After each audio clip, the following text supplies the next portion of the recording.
Selamat pagi, bersama saya, Cindy Raja. Mari awali aktivitas dan pelayanan Anda melalui renungan pagi bersama Allah di waktu fajar.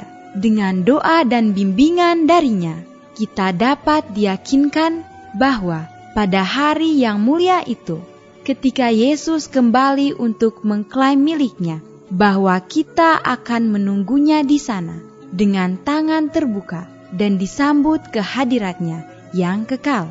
Ditulis oleh Ellen G. White bersama Pendeta Denny Kanajo. Selamat mendengarkan. Shalom, selamat pagi para pendengar yang diberkati oleh Tuhan dimanapun Anda berada saat ini. Kita akan sama-sama mendengarkan audio renungan pagi pada tanggal 22 Januari 2022 dengan judul Allah telah memilih kita untuk menyelamatkan kita. Sebelum kita melanjutkan bacaan renungan kita pada pagi hari ini, kembali saya mengajak semua para pendengar yang setia untuk berdoa bersama-sama.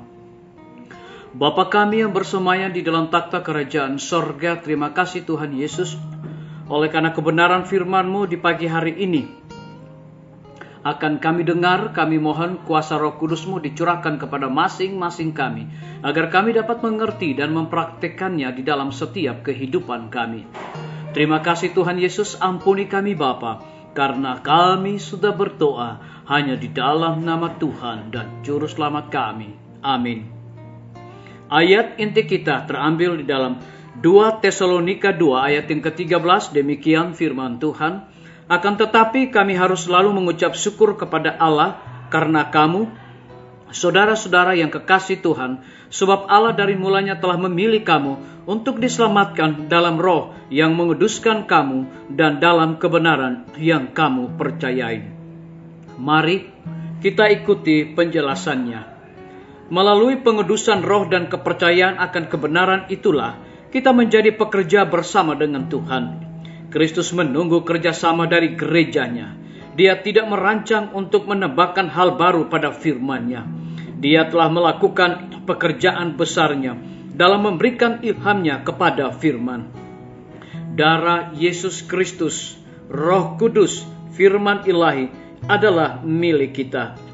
Tujuan dari semua yang penyediaan sorga ini ada di hadapan kita.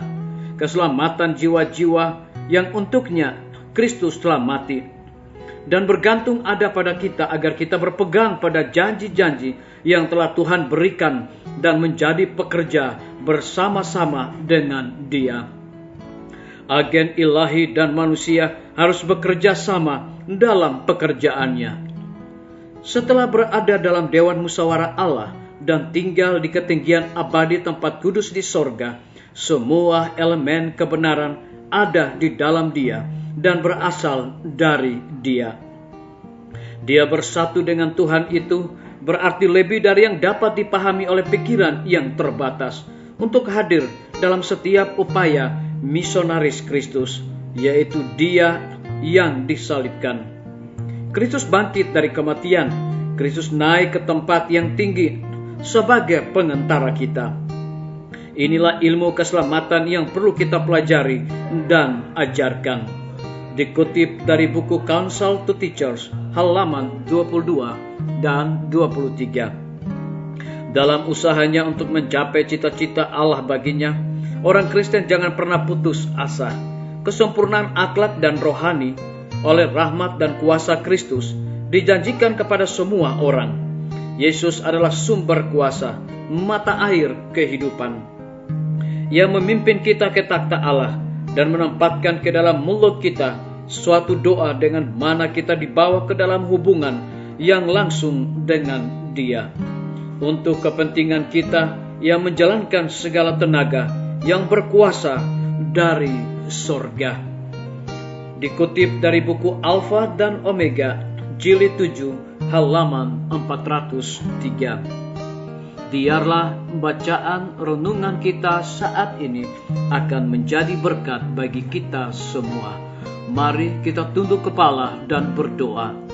Bapa kami yang bersemayam di dalam takhta kerajaan sorga, terima kasih Tuhan oleh karena kebenaran firman-Mu di pagi hari ini memberikan kekuatan, semangat, dan motivasi bagi kami untuk melakukan segala tugas, pelayanan, dan pekerjaan kami sepanjang hari ini. Lebih daripada itu, memberikan penekanan kepada kami.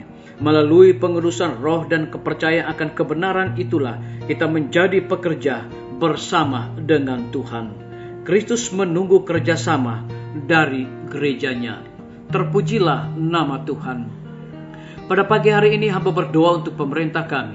Tuhan memberkati Bapak Presiden bersama dengan Wakil Presiden, para menteri dan seluruh stafnya, Bapak Gubernur bersama dengan wakil, Bapak Wali Kota bersama wakil, Bapak Bupati bersama wakil, camat dan seluruh stafnya, kepala desa, lurah, RT, RW, dimanapun mereka berada saat ini. Kiranya Tuhan lindungi dan pelihara mereka, berikan mereka kekuatan, hikmat dan pengetahuan sorga, agar dapat menjalankan roda pemerintahan di tengah-tengah pandemi saat ini, boleh sesuai dengan amanat dan titah daripada Tuhan sendiri.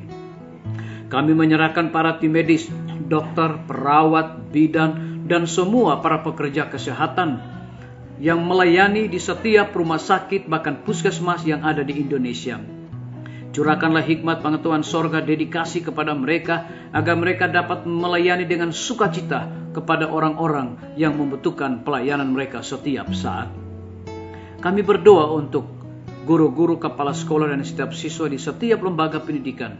Lindungi pelihara mereka Tuhan, agar mereka juga memiliki hikmat pengetahuan sorga untuk mendidik anak-anak, bukan hanya sekedar memiliki pengetahuan di dunia ini, tetapi memiliki karakter Yesus Kristus. Kami menyerahkan pimpinan-pimpinan organisasi gereja Tuhan dari tingkat yang tertinggi sampai kepada gembala jemaat. Saat ini mereka membutuhkan kuasa Roh Kudus untuk melaksanakan pelayanan penginjilan dimanapun mereka berada. Kami berdoa untuk para pendengar yang setia, yang berulang tahun saat ini dimanapun mereka berada. Dengan bertambahnya usia yang Tuhan percayakan dalam hidup mereka, mereka selalu bersyukur dan melayani Tuhan senantiasa. Yang berada di dalam kebimbangan dan ketidakpastian hidup, Tuhan berikan iman yang teguh kepada mereka, untuk mereka terus berharap, bersandar hanya kepada Tuhan saja.